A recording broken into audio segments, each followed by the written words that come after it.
오랜 기간 균형 발전을 위한 약속들은 많았고 돈은 거의 쏟아 부어왔지만 균형 발전은 없었습니다. 이러한 무능에 대해서는 책임지는 사람이 아무도 없어요. 가장 큰 문제점은 전제 조건을 해결하지 못했기 때문이에요. 큰 정책들만 시행하면 뭐 하겠습니까?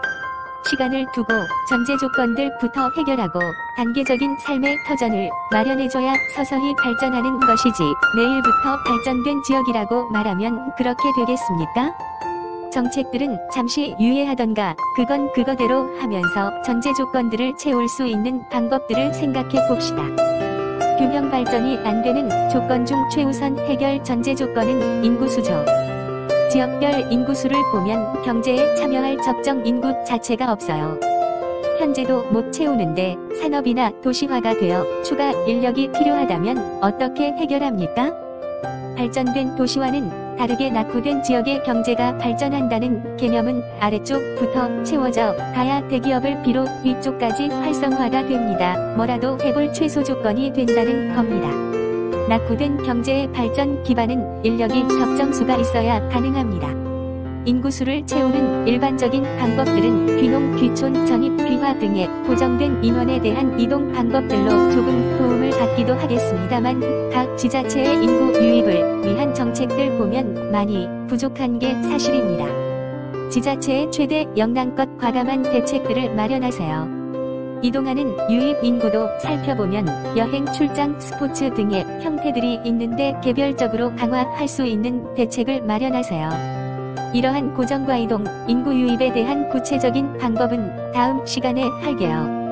이번 시간에는 추가로 인구 유입을 유도해 줄 수 있는 것 중에 강제력이 조금 있는 형태는 없을까 생각해 봅니다. 이루선 우리의 학생들을 소풍과는 다른 의미로 활용해보면 1년의 사회 계절별로 적당한 지방 지역의 관광지에 대한 리포트를 작성해 평가를 받는 것으로 강제력이 있는 학습을 추가해 줍니다. 1인 10만원 정도 지원도 필요할 것입니다.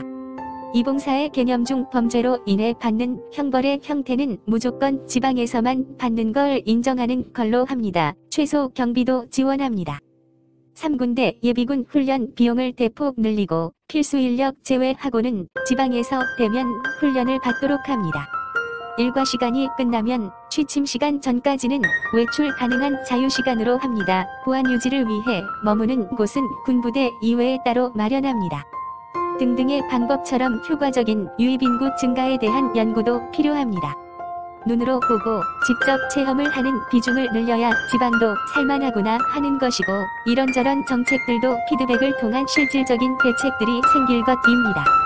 이런 불쏘시개 작업을 해주고 큰 정책들이 활성화가 되어야 서서히 지역 균형 발전의 씨앗들이 뿌려질 것입니다. 첫 번째가 인구수였다면 두 번째는 지역의 특성을 어떤 것들을 토대로 정해야 하는가입니다. 지역 특색이라는 것은 어떻게 기준해야 하고 미래 대비 융합을 통한 지역의 역량 확대는 어떻게 해야 할까요? 지역의 특색하면 계절이나 먹거리를 먼저 생각하게 되는데 균형 발전을 위한 산업이 형태로 보면 우선순위가 아닙니다.